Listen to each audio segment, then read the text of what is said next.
Okay, we just threw a party for 300 lesbians of every possible kind, and it came out swell.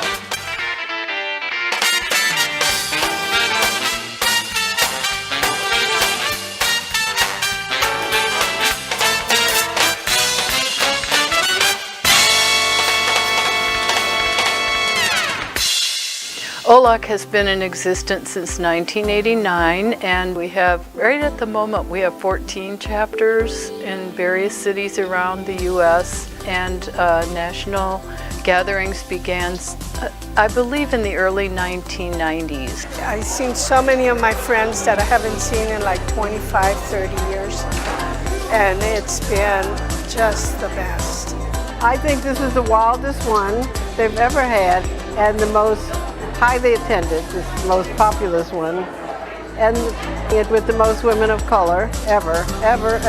Movement in black, movement in black, can't keep them back, movement in black.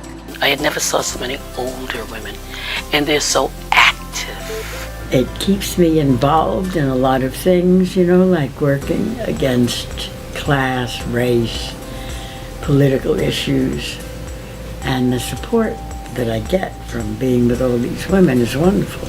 I've been to numerous workshops this morning, yesterday, the day before. There's so much going on. It's very exciting. The energy is very exciting. The exciting thing that came out of it was women talking about all the things they're doing in senior housing and medical care. That is how you fight for our social cause. When we have the old lesbians organizing for change, we're organizing not just for change, we're organizing for empowerment.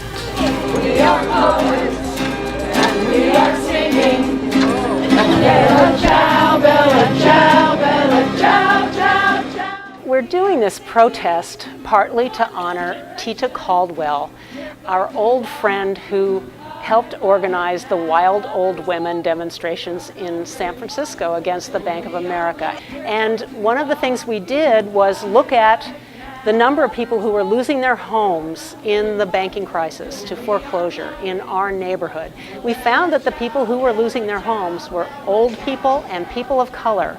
And we're protesting the bank's refusal to deal with this issue.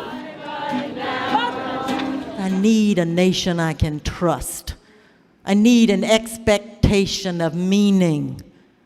A need for us to be engaged in a work that has purpose. We want the world to change, not just our internal compasses, but the structure of the very nation in which we live. The changes we look for old to be not a negative word. We're the only civilized culture in the world that doesn't revere old age.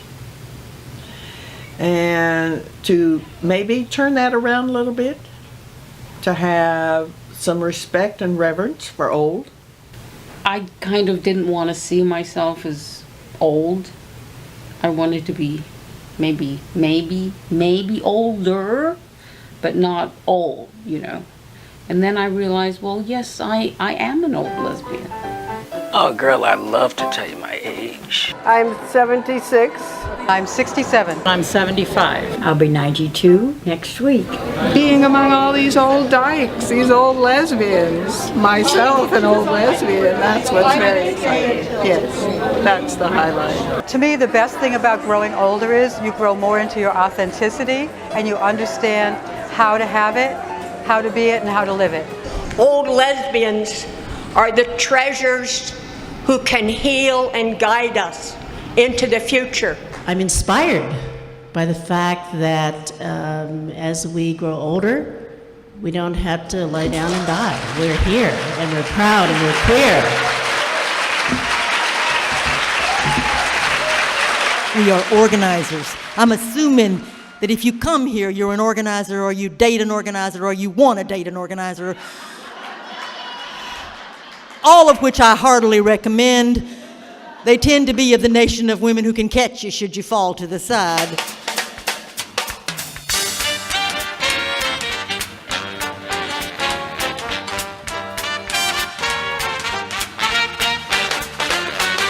I remember I used to facilitate a group for slightly older lesbians. They had to be 30 to join.